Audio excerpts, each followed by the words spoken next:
Number 1. In the earliest months of 2014, I started dating my current boyfriend. We hit it off immediately, which resulted in me staying at his house multiple nights out of the week. Eventually, I ended up living there, sharing a mobile home with him and his father. The neighborhood itself was fairly creepy, one of those unnamed country areas that branch from a main road. Richard, my boyfriend's dad, would tell me stories about how the entire street was owned by one man, a guy who had gotten old in recent years and let the land go. As a result, the field beside our mobile home was overgrown with weeds and old trees. He also told me about these strange occurrences, of which he attributed to two things: aliens and kids from another neighborhood.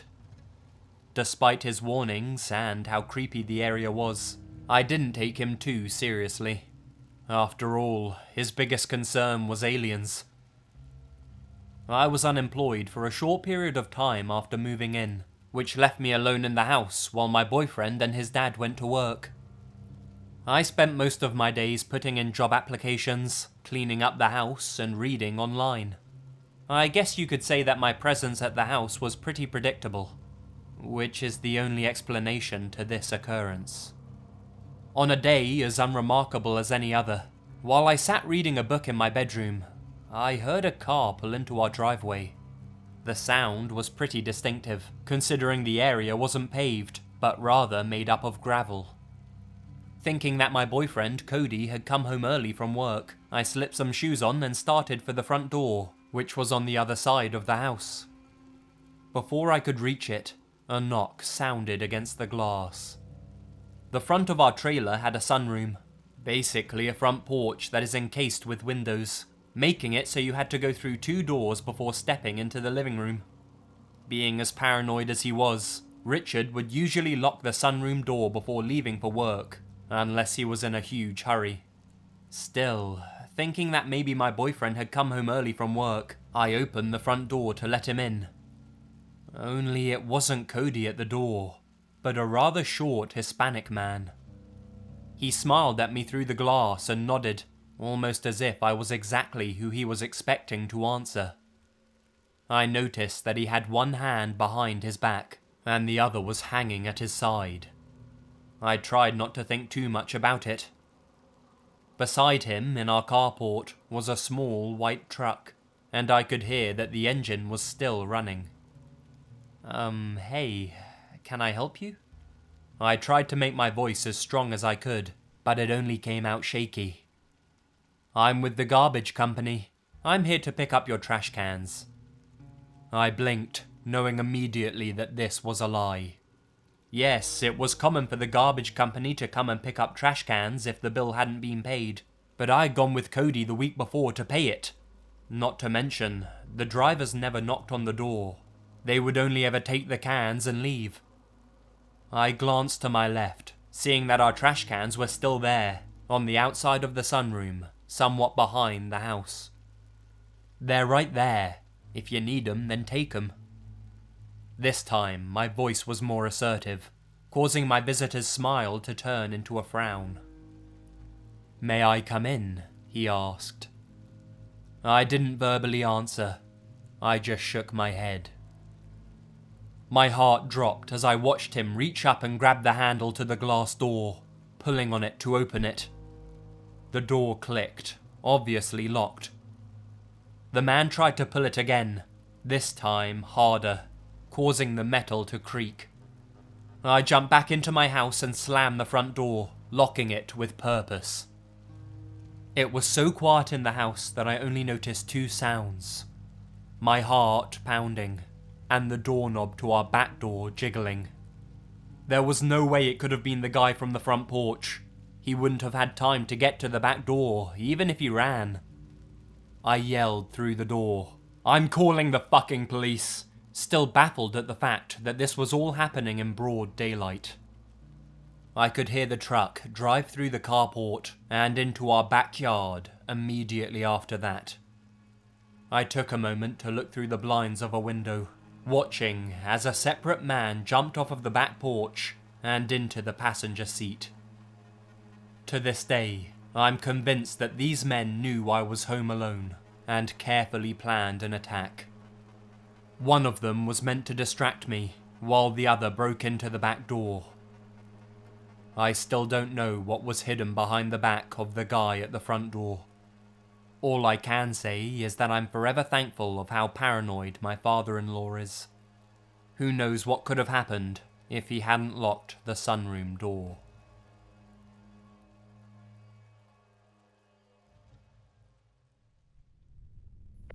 Number 2.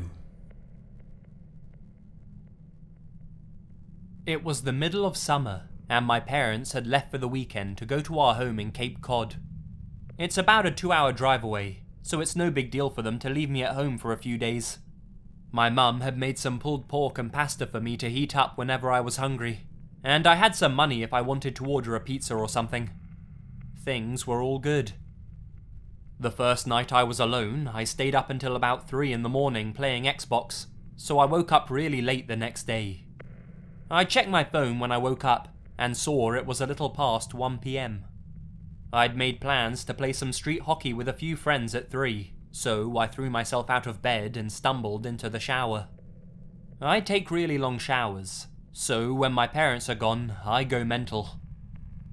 I was in there for about 45 minutes, when I heard my back door open.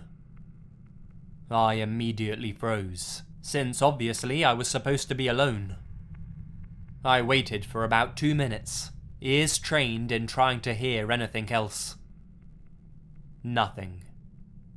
I figured it was just the wind, or maybe my parents were home early, so I turned off the shower, wrapped my towel around myself, and slowly walked down the stairs to check it out. The bathroom is directly upstairs from the back door, and the thing is pretty loud when it opens and closes. So, the stairs to the kitchen, where the back door is, are pretty tight and walled in, so I can't see into the kitchen when I walk down. Even though my house is old as shit and each step on the stairs makes a super loud creak, I still took my time and tried to be as quiet as possible. I probably took 45 seconds walking down all of the 12 stairs. When I get to the second to last stair, right before I could see around the corner into the kitchen, I take a little breath to compose myself. In my mind, I knew I was being stupid. There obviously wasn't anyone in the kitchen. There's no way I wouldn't have already heard another noise. And there's no reason for them to still be in the kitchen, even if there were burglars or something in the house. After sort of mentally chastising myself for being such a wuss, I sort of chuckled to myself for being so stupid, and just normally walk the last 2 stairs and turn the corner into the kitchen. Standing about 2 feet away from me, in the middle of the kitchen, is a man staring straight at me, perfectly still, with a massive smile across his face. He's just staring at me. The thing I remember most vividly wasn't his face or his smile, but his arms. They weren't just at his side. He held them in the strangest, most abnormal position I've ever seen. They were where one would normally hold their arms, but he had rotated them to the point where they were almost completely reversed, as well as lifting them up and a little bit behind himself. I don't know why I remember this so much, but it's just the most demonic, abnormal position I've ever seen. Honest to God, I think I almost had a heart attack right there. Looking back, I can realize how fucking creepy this situation was, but in the moment, I just took a step towards him and punched him as hard as I could in the jaw, sort of half slapping, half pushing him towards the ground. The second I connected, I beelined up the stairs, dropping my towel in the kitchen with my heart beating out of control. I fucking sprinted into my room and locked the door behind me. I quickly put a chair up against the doorknob, like you see in TV. Almost without thinking, I immediately called 911, and, nearly in tears, told the operator what happened. As I sat on the floor of my room in practically the fetal position, I noticed that the light coming from the gap between my door had stopped.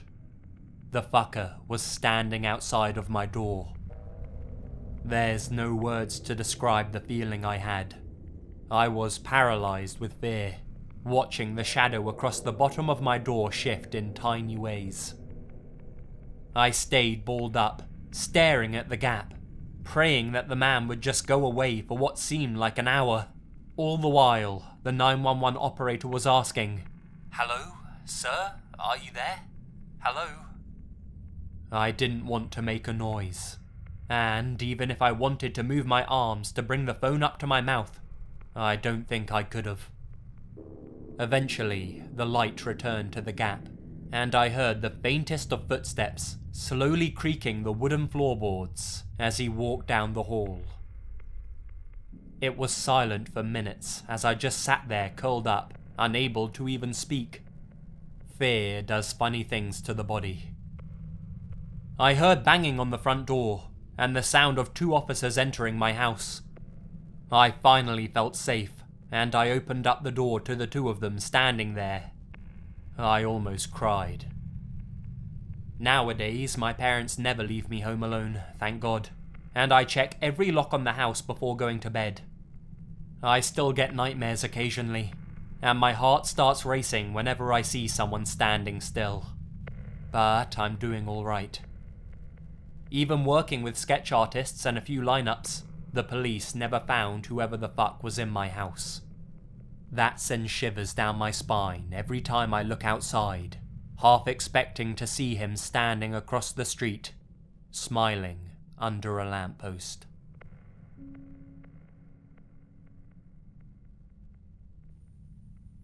Number 3. A little bit of background information. I'm a 22-year-old female, and I just moved to a small town from a big city with my dad. We moved into our house in early October of 2015, and we were having some problems with a leaky shower in the bathroom adjacent to mine, so my dad called up a plumber to come and take a look. The plumber arrived at around 8 AM the following day, while I was getting ready for work in my bathroom. My dad let him in, so I hadn't gotten a good look at him. My dad then apparently goes down the street to gas up his car and go to work, leaving the plumber to do his job in the bathroom. Now, my bathroom is just a toilet and vanity, with a door leading into a shared shower room that has another door leading into my dad's bathroom. So, while I was getting ready, there was only a door between the plumber and I. I guess he figured out there was a lady in the house due to the sound of my hairdryer. Next thing I know, my bedroom door is opening and closing, and there's a very tall, very wide, very terrifying man with more legs than teeth, locking my door from the inside behind him. He then walks 5 feet towards me and stops in front of my bathroom door. I freeze. He stands there, staring at me for the longest 30 seconds of my life. He hits me with the widest, untoothiest grin, and literally looks me up and down multiple times. I hear the front door open and close, not knowing then that my dad had forgotten his wallet, and the plumber pivots on 1 foot in a twirly motion and unlocks my door and walks out. My dad runs into my room, asking if that guy had really just been in there, and goes to run after him. But the guy had walked right to his truck and left without fixing our shower. So, my dad immediately calls up the company we hired him from, and explains to the manager what happened. The manager then proceeds to tell my dad it was our fault that the man locked himself in my room with me, because I hadn't locked him out of my room in the first place. Sorry, I didn't know I had to lock myself away in my own house in order to not be creeped on by a supposed professional. It's just terrifying to think what would have happened if my dad didn't forget his wallet.